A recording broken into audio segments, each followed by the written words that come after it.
നീ എന്താ ഇവിടെ? നീയോ? നിങ്ങൾ കാട് തെറ്റി. നിങ്ങൾ ഉദ്ദേശിക്കുന്ന ആളല്ല ഞാൻ. ഞാൻ പെട്ടെന്ന് തെറ്റിദ്ധരിച്ചു.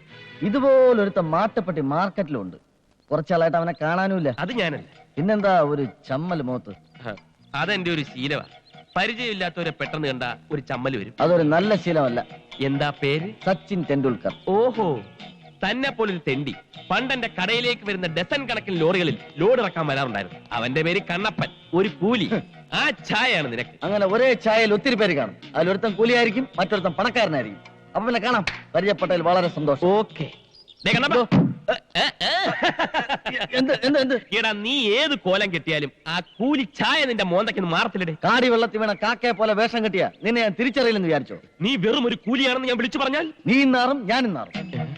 നിനക്ക് മാട്ടപ്പെട്ടി ചന്തയിൽ പഴയ കൂലിക്കാരനായിട്ട് കഴിയണോ, അതോ ഈ വീട്ടിലെ പെണ്ണിനെയും കെട്ടി സുഖമായിട്ട് ജീവിക്കണോ? വന്നു കയറിയ മഹാലക്ഷ്മിയെ കുറ്റിച്ചൂലുകൊണ്ട് അടിച്ച് പുറത്താക്കണ്ടല്ലേ? ഒരു ഒത്തുതീർപ്പാകാം. എങ്കിലേ നമ്മൾ രണ്ടും രക്ഷപ്പെടും. ഓക്കെ? ഓഹോ, അത് ശരി. ഇപ്പോഴാണ് എനിക്ക് സംഗതികൾ പിടികിട്ടിയത്. മതിയായില്ലേ? നിങ്ങൾ പരിചയക്കാരാണല്ലേ, ഫ്രണ്ട്സ്? അതിരിക്കട്ടെ, ഈ വെള്ളം പയ്യാത് ഈ വീട്ടിൽ അതിഥിയായിട്ട് താമസിക്കുന്ന ആളാ. അയ്യോ, നിങ്ങളും എങ്ങനെ പരിചയം? വിമാനത്തിൽ വെച്ചുള്ള പരിചയം. ബിസിനസ് യാത്രകൾ. മാസത്തിൽ 28 ദിവസവും വിമാനത്തിലാണല്ലോ. എന്തൊരു കണ്ണൻ, എന്തൊരു ബിസിനസ്? ഞങ്ങൾ ബിസിനസ്സുകാരത്ത് ബിസിനസ് എന്താന്ന് ചോദിക്കരുത്. 100 കൂട്ടം ബിസിനസ് അല്ലയോ? പരിചയപ്പെട്ട ഈ സന്തോഷം. നമുക്ക് അകത്തോട്ടിരുന്ന് സംസാരിക്കാം. ഓ അതിനെന്താ? ഞങ്ങളെ ഈ വീടുകൾ തമ്മിലേ ബന്ധമുള്ളൂ. പക്ഷെ വീട്ടുകാർ തമ്മിൽ നല്ല ശത്രുതയല്ല. ലാവന്റെ കുറെ കാര്യങ്ങൾ ഞാൻ പറഞ്ഞുതരാം. എടേ കണ്ണാ, മോനെ നീ എങ്ങോട്ട് പോണത്? അവിടെ മാന്യന്മാർക്ക് കേറാൻ പറ്റിയ വീടല്ലടേ. നീ മാന്യനല്ലാത്തോണ്ടല്ലേ എന്റെ അതിര് കിടന്ന് ഇപ്പുറത്തോട്ട് വന്ന. അപ്പുറത്ത് പോടേ.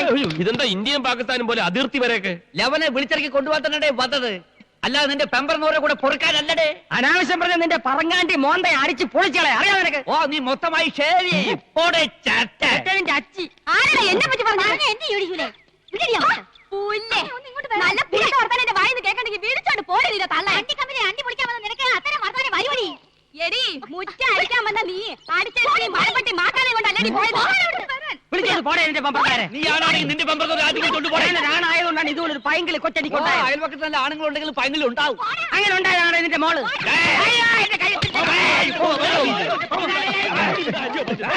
ഇത്തരം ചെറ്റ വർത്താനം ചന്ത പോലും ഞാൻ കേട്ടിട്ടില്ല.